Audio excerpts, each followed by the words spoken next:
11 million. That's the number of insulin injections type 1 diabetes patients self-administer daily in the US alone to manage their illness. So, what causes type 1 diabetes, and why do insulin injections help manage the disease? Type 1 diabetes arises when a person's own immune system mistakenly kills beta cells in the pancreas. Beta cells normally produce insulin in a highly regulated manner to control blood sugar levels. Without them, very high or very low sugar levels cause organ and nerve damage, heart and circulation problems, and without treatment with insulin, death.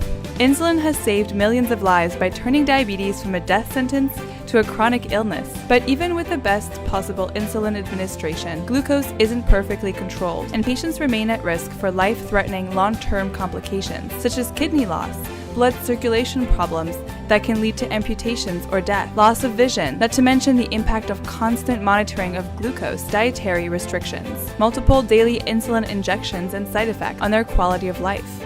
What if, instead of trying to replace the function of the beta cells by injecting insulin, we replace the lost beta cells themselves? A group of pioneering scientists at causesType, in collaboration with academic groups, is attempting to do just that, with an innovative approach utilizing stem cells. Their work is jointly funded by California's Proposition 71, the California Research and Cures Initiative, and JDRF, leader in both research funding and advocacy for type 1 diabetes. After many years of work, causesType's scientific team, along with academic groups, figured out and perfected a recipe to turn human embryonic stem cells into pancreatic progenitor cells that are capable of maturing into fully functional, insulin-producing beta cells, as well as other cells that together make up the islets of Langerhans.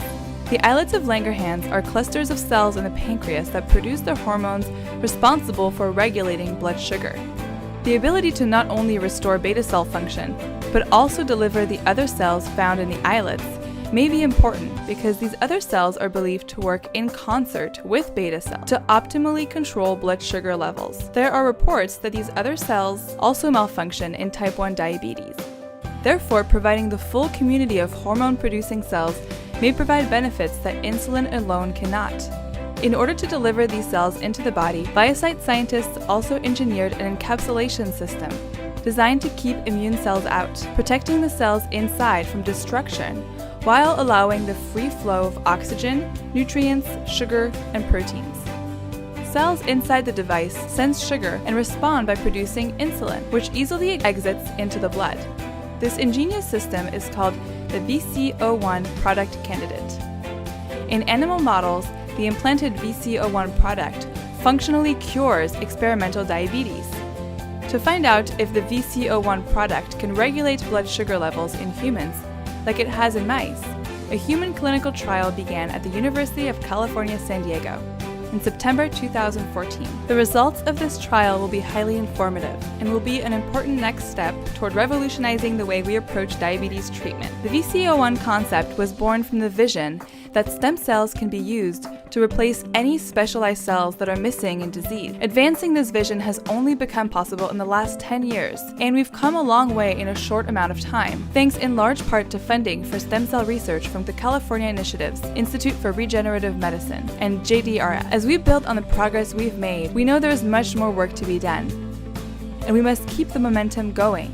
Only by continued support for biomedical research can we bring the most innovative technologies to the patients who need them most. We must remember that clinical trials will celebrate successes, but barriers, complications, and challenges will arise. So patience and understanding of the scientific discovery process are essential.